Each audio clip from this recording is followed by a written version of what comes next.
करायचं का? मुंडीवर पाय. शिंदेचं करायचं का? खाली मुंडीवर पाय. एक मराठा, एक मराठा, रांगे पाटील तुम आगे बढ़ो, हम तुम्हारे साथ हैं.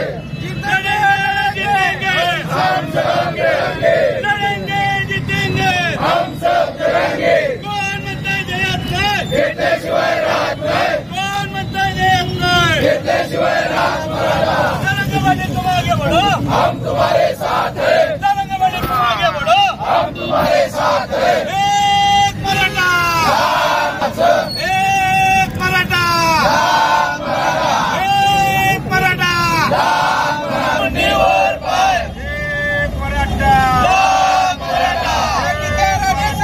मुंडीवर पाय. प्रसाद लाटचं करायचं काय? खाली मुंडीवर पाय. पाटकरचं करायचं काय? खाली मुंडीवर पाय. नित्या राणेचं करायचं काय? खाली मुंडीवर. लढेंगे जीतेंगे हम सब लढेंगे. मराठा समाजाला 50% मधलं आरक्षण मिळालं पाहिजे.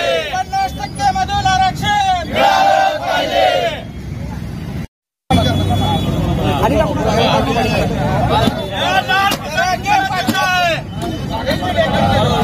शासनाच्या नावाने सगळ्यांनी बोंब मारा रे.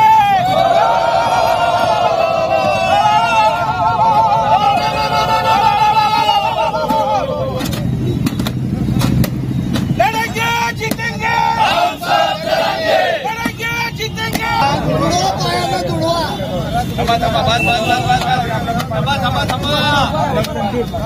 लड़ेंगे जीतेंगे हम सब लड़ेंगे. तरंगे पाटील तुम आगे बढ़ो, हम तुम्हारे साथ हैं. तरंगे पाटील तुम आगे बढ़ो, हम तुम्हारे साथ हैं. तरंगे पाटील तुम आगे बढ़ो, हम तुम्हारे साथ हैं. आपण विषय काढला नरेंद्र पाटलाचा. नरेंद्र पाटील जातीवंत मराठा अण्णासाहेब पाटलांचे चिरंजीव असून सुद्धा त्यांनी हातावर देवेंद्र फडणवीसचं नाव काढलंय.